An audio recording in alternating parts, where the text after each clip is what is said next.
Olá pessoal, tudo bem? Hoje nós vamos dar continuidade no nosso assunto sobre gestão de suprimentos. Então, nós abordamos a questão da importância dos fornecedores, dos cadastros, a importância do processo de compras, né? E aqui eu vou mostrar um pouquinho quais são os métodos, né, as técnicas, os arranjos logísticos que são realizados para o fornecimento de materiais. Então, tem algumas situações que são feitas diferenciadas, não esperar só o fornecedor chegar na sua empresa, tem algumas outras modalidades. Então, desde os anos 80, 90, a gente percebe que o que gera a parte mais importante, né, é o conhecimento, é a informação. Então, isso é de extrema importância em todos os setores, principalmente na logística, né? Nos anos 80, as pessoas que eram mais ricas, a gente considerava que eram aquelas que trabalhavam no ramo da siderurgia, petróleo, indústrias no geral. Hoje em dia, não. São as pessoas que estão no ramo da tecnologia, né, da telecomunicação, do entretenimento, indústrias ligadas ao conhecimento. Então, como tudo gira ao entorno do cliente, a gente precisa ter uma facilidade, uma eficácia melhor em todas as operações. Aí entra o aspecto logístico, né? A gente precisa melhorar todo esse procedimento de entrega de produtos, de serviços para o cliente. Então, a gente precisa de uma tecnologia, de uma informação atualizada, o mais rápido possível para atender o cliente. A gente já abordou que tudo gira ao redor da necessidade do cliente. Então, a logística ela é o ponto principal que faz todo esse trabalho de atender essas necessidades. Então, é nesse sentido que a informação é de extrema importância. Então, aqui eu fiz um levantamento e aí nós conseguimos identificar alguns métodos de fornecimento de suprimentos, né? Processo de compras de suprimentos. São algumas formas de realização. Então, tem a terceirização e alguns outros métodos. Aí nós vamos ver cada um deles.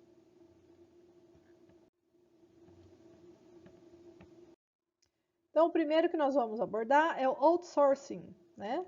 Que é a fonte de fora, terceirização. Isso é muito utilizado na logística.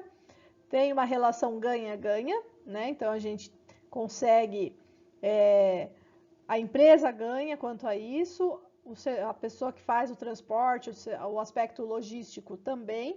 Então nós temos uma benfeitoria para ambos. É uma terceirização das principais atividades, não somente a limpeza, segurança, mas também a parte do transporte, do refeitório. Coloquei um exemplo aqui, né? Nos anos 80, a Ford ela tinha o seu próprio refeitório com funcionários e produzia uma quantidade absurda de pães e refeições, mas estava gerando muito custo, porque tinha manutenção do espaço físico, pagamento do pessoal, e aí em cima disso eles contrataram uma empresa, né, a empresa de serviços Sodexo, e aí perceberam que isso aliviou muito bem as contas, supriu a necessidade da alimentação dos demais funcionários, mas reduziu muitos custos. Então, isso acontece, é uma forma de otimizar, né, os custos dentro da organização e a gente consegue ajustar os procedimentos de fornecedores. Então, é importante também pensar nesse sentido. O Global Sourcing, que é o fornecimento global, mais conhecido que a gente fala aí, né? Que é um comércio internacional. Então, é um fornecimento global, independente da origem ou localização dos fornecedores, né? Então, a gente tem uma integração do mundo em toda a fonte de fornecedor. Geralmente acontece, né, essa relação internacional, fazer esse contato com as pessoas, né, com outras empresas de fora. Esse tipo de fornecimento pode ser vantajoso quando a gente encontra baixos custos de produção. Por exemplo, né, muitas empresas utilizam, principalmente empresa de roupa, de vestuário, utiliza a mão de obra da China, né? Que lá a mão de obra é muito barata. Então, abaixa os custos, faz esse fornecimento, né, de produção com outro país. Então, é nesse sentido que a gente tem esse processo de fornecedores e compras. Temos o follow sourcing, né, que é seguir o fornecimento. Então, aqui tem um exemplo da Fiat de Betim. Ela praticamente, né, ela foi para a cidade e aí os seus fornecedores se instalaram nas proximidades, né, para diminuir os custos com transporte e suprimentos. Então, todos esses arranjos são fatores para ajudar na redução de custos, né? Então, aqui nesse modelo, os fornecedores eles são incentivados a seguirem a indústria ao qual fornece seus produtos. Então, instalando-se próximo ou até mesmo dentro do próprio condomínio industrial. Outro dia a gente teve um exemplo aí, que tem bastante aqui na região de Cajamar, tem bastante empresa de óleo, né? Teve um colega que fez esse comentário. Pode ser que tenha que fornecer para outros estabelecimentos. Então, pode ser que aconteça esse tipo de arranjo físico, né? Dentro do próprio distrito industrial, nós temos o fornecedor, a matéria-prima que fornece para a indústria que vai utilizar melhor esse produto. Então, seguindo esse modelo de follow sourcing.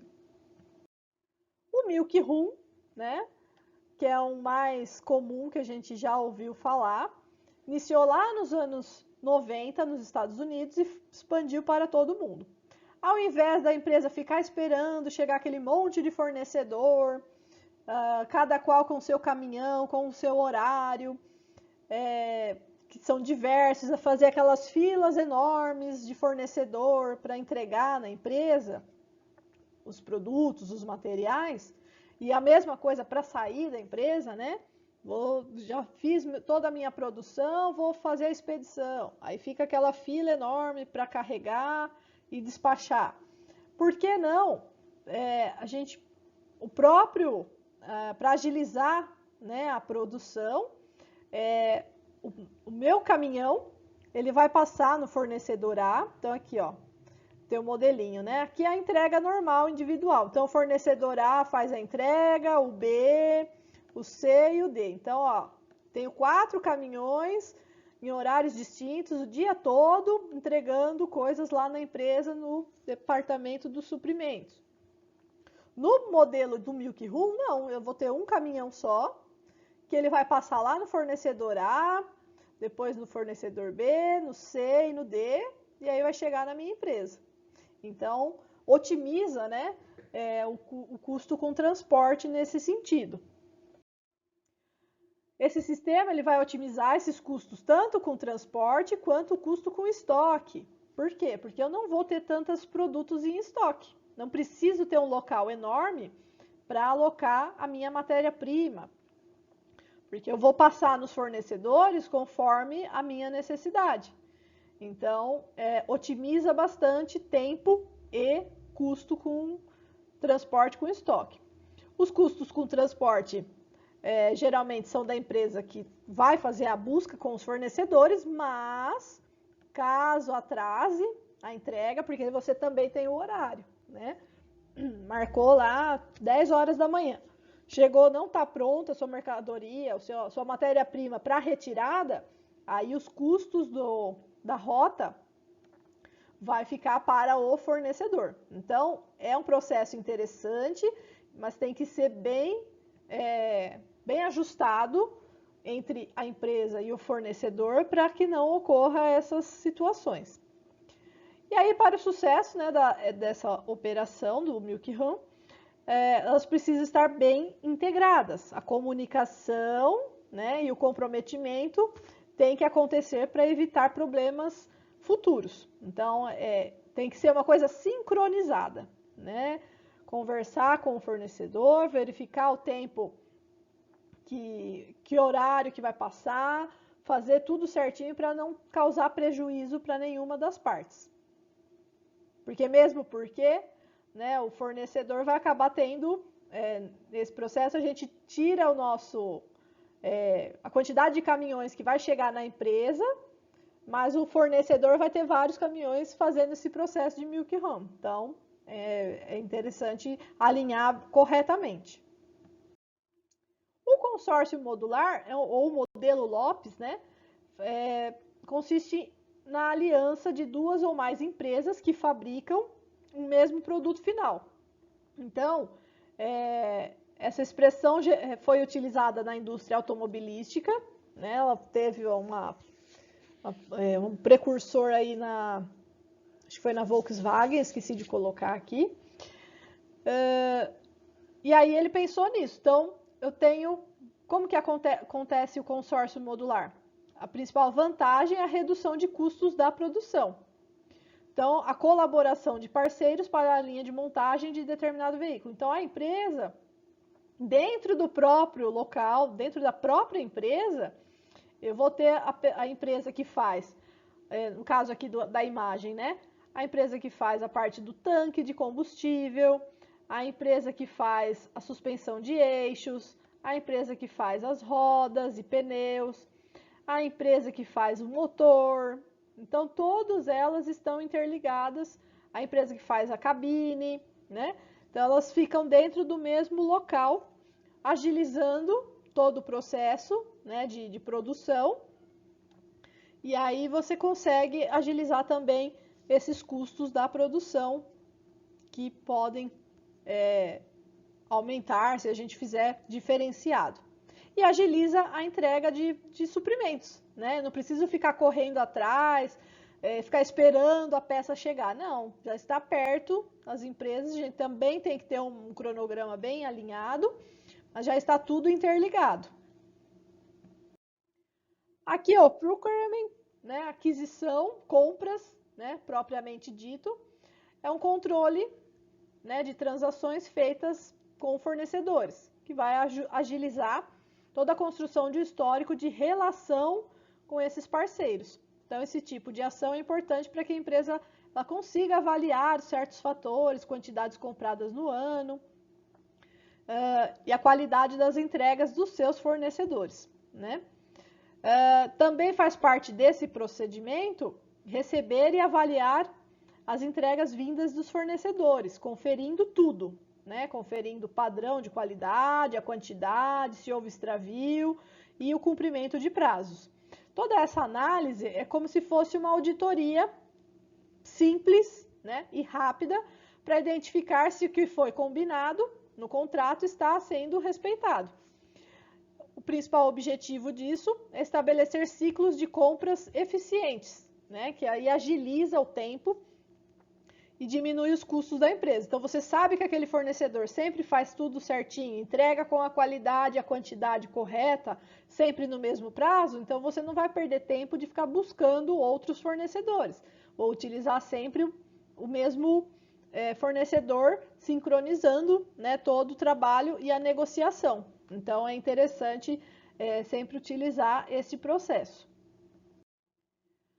Aqui nós temos um outro modelinho que fala do just in time, que é a produção enxuta, né? Tem empresas que ela não vai ficar tendo custos com estoque porque ela utiliza o just in time. O que é isso? É a estoque zero. Eu só vou comprar matéria-prima, suprimentos, na quantidade exata das necessidades da minha produção.